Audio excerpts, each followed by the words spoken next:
നമുക്ക് ഇൻഡോർ ആയിട്ടും ഔട്ട്ഡോർ ആയിട്ടും ഒരുപോലെ വളർത്താൻ പറ്റുന്ന പ്ലാന്റ്സ് ആണ് നമ്മുടെ മണി പ്ലാന്റ്സ് എന്ന് പറയുന്നത്. പോത്തോസിന്റെ വെറൈറ്റീസ്.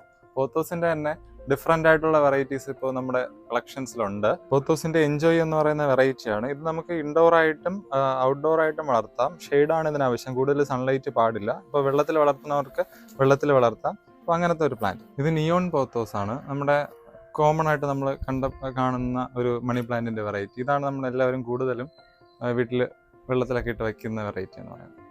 പോത്തോസിന്റെ വെറൈറ്റിയിൽ എനിക്ക് ഏറ്റവും ഇഷ്ടപ്പെട്ട വെറൈറ്റിയാണ് പോത്തോസ് മഞ്ജുള. കാര്യം വേറെ ഒന്നുമല്ല, ഇതിന്റെ സാധാരണ ലീഫ് അല്ല, ഒരു ഹാർട്ട് ഷേപ്ഡ് പോലെയുള്ള ലീഫാണ്. അതുപോലെ കുറച്ചുകൂടെ അട്രാക്റ്റീവ് ആയിട്ടുള്ള ഒരു വെറൈറ്റിയാണ് പോത്തോസ് മഞ്ജുള എന്ന് പറയുന്നത്. പോത്തോസിന്റെ മാർബിൾ എന്ന് പറയുന്ന ഒരു വെറൈറ്റിയാണ്, കുറച്ച് അട്രാക്റ്റീവ് ആയിട്ടുള്ളൊരു വെറൈറ്റിയാണിത്. പോത്തോസിന്റെ മറ്റൊരു പ്രത്യേകത എന്ന് പറയുന്നത്, നമുക്ക് ഈ പ്ലാന്റ് ഇപ്പോൾ ഇൻഡോർ ആയിട്ട് വളർത്തുകയാണെങ്കിൽ ഇതിന്റെ ലീഫ് കുഞ്ഞായിട്ട് തന്നെ ഇരിക്കും. അതേസമയം നമ്മൾ പുറത്ത് വലുതായിട്ട് വളർത്തുകയാണെങ്കിൽ വലിയ ലീഫായിട്ട് തന്നെ ഇത് വരും.